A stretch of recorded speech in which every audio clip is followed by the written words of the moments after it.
দিল্লি, তাদের আপনার হলো আল্লাহর নাম ছিল ভারত, মানে তাদের সৃষ্টিকর্তা। আমাদের আল্লাহ তো একজনই আল্লাহ।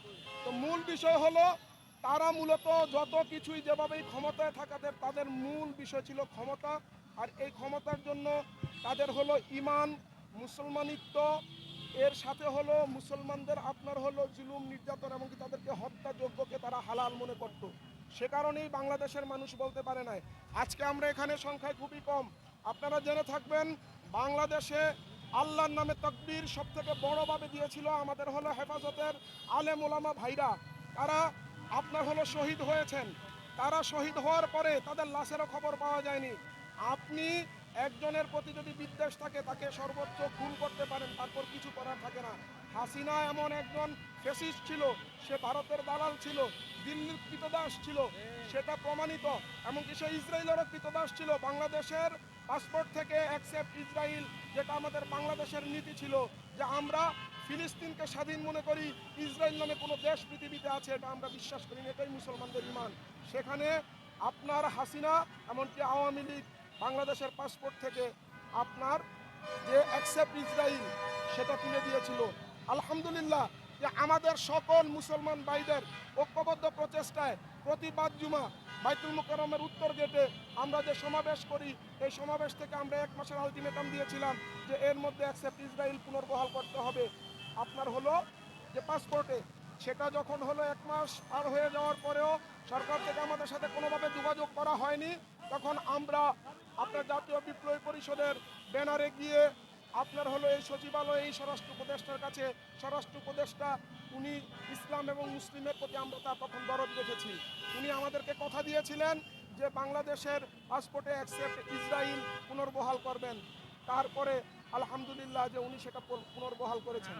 প্রশ্ন হলো যে ফিলিস্তিন আরাকানের কথা আমরা শুনেছি, কাশ্মীরের স্বাধীনতার দাবি, কাশ্মীরের স্বাধীনতাটা মূল বিষয় হচ্ছে আপনার যখন হলো এই উপমহাদেশ আপনার স্বাধীন হয়, উপমহাদেশ স্বাধীন হওয়ার সময় আপনার এটা হলো ব্রিটিশদের আপনার একটা চাল ছিল, তাদের একটা ফাঁদ ছিল যে কোনোভাবে মুসলমানদেরকে, সেটা আপনার হলো হায়দ্রাবাদ থেকে শুরু করে আপনার হলো এই কাশ্মীর, এগুলাকে দ্বন্দ্ব রাখার কারণটা ছিল হলো যে মুসলমানরা যেন ঐক্যবদ্ধ না হতে হবে। অনেকেই অনেকভাবে অনেক সময় বলে যে আমরা অমুকের অমুকের অমুকের হয়তো বা সন্তান। এটা আপনাদেরকে একটা সিম্পল একটা বিষয় বলে দেই।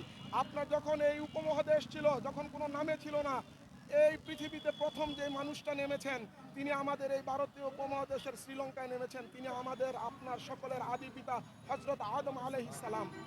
তাহলে আমাদেরকে আগে হলো সিদ্ধান্ত নিতে হবে, পাঠ করতে বুঝতে হবে আমরা আদমের সরাসরি সন্তান। আমাদেরকে কোনো ইংরেজ বেনিয়াদের সন্তান কেউ যদি বলে, তাহলে সে যদি না জানে তাকে সুন্দরভাবে বুঝাতে হবে। আর সে যদি উদ্দেশ্যমূলকভাবে আপনার এগুলা বলে থাকে যে ইসরায়েল অথবা হলো যে হিন্দুত্ববাদী ভারতের পক্ষ হয়ে, তাহলে তাকে নিবৃত করতে হবে। বিষয় হলো বাংলাদেশের সকল মমিন মুসলমান তাদের হৃদয়ে সবসময় কাশ্মীরের স্বাধীনতা ছিল। ইভেন আপনারা জেনে থাকবেন কাশ্মীর আপনার ভারতে ছিল একটা স্বায়ত্তশাসিত অঞ্চল, ভারতের সাথে তাদের অনেকগুলো শর্ত ছিল, সেগুলো মোদি সরিয়ে দিয়েছে। আমরা বলবো যে কাশ্মীরকে আপনার পরিপূর্ণ কোনো এখন স্বায়ত্তশাসন না, পরিপূর্ণ স্বাধীনতা দিতে হবে। আজকে বাংলাদেশে একজন মুসলমানের উপর আঘাত করলে কাশ্মীরের ভাই যেভাবে কষ্ট পায়, কাশ্মীরের একজন ভাই এবং বোনের উপর আঘাত করলে আমরা বাংলাদেশের মুসলমানরা ঠিক এভাবেই হলো আপনার কষ্ট পাই। কিন্তু বাংলাদেশের এই ভূখণ্ডের আমাদের যে বাংলাদেশ বিভিন্ন সময় বিভিন্ন ইয়েতে ছিল, নামে ছিল, কিন্তু 54 বছর আগে আমরা পাকিস্তান থেকে যখন স্বাধীন হই তখন একটি স্বাধীন মুসলিম দেশ হিসেবে আমাদের বাংলাদেশ পরিচয় হয়। কিন্তু আমরা যুদ্ধ করেছি ইয়াহিয়া ভুট্টো নিয়াজিদের বিরুদ্ধে, তারা ছিল লেফট কমিউনিস্ট।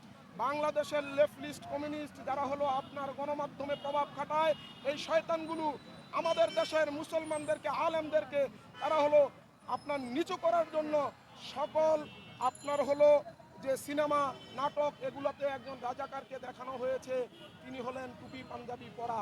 আসলে যুদ্ধ যাদের বিরুদ্ধে হয়েছে তারা ছিল লেফট কমিউনিস্ট, তারা মুসলমান নেতা ছিল না। এই বিষয়গুলো আমাদেরকে বুঝতে হবে। এই বাংলাদেশের মানুষ কাশ্মীরের আন্দোলনের সাথে সবসময় ছিল, কাশ্মীরের স্বাধীনতার পক্ষে সবসময় ছিল, কিন্তু গত 54 বছর বিভিন্ন সময়ে আপনার মুসলমানদেরকে দাবিয়ে রাখার কারণে জুলুম নির্যাতন বিভিন্ন সময় গণহত্যার কারণে সেটা মুখ ফুটে বলতে পারেনি। আপনার মধ্যে মুজাহিদ ইমানদার ভাই ও বোনেরা শিশুরা জুলাইয়ে 24 জুলাইয়ে শাহাদাত বরণ করে 2000 রক্ত দিয়ে এমনকি 50,000 আহত হয়ে আপনার হলো ভারতের আধিপত্যবাদ হাসিনাকে এখান থেকে আপনার শুধু সরাই দিছে, আপনারা এটাকে বুঝবেন না, এখান থেকে সরানো হয়েছে ভারতের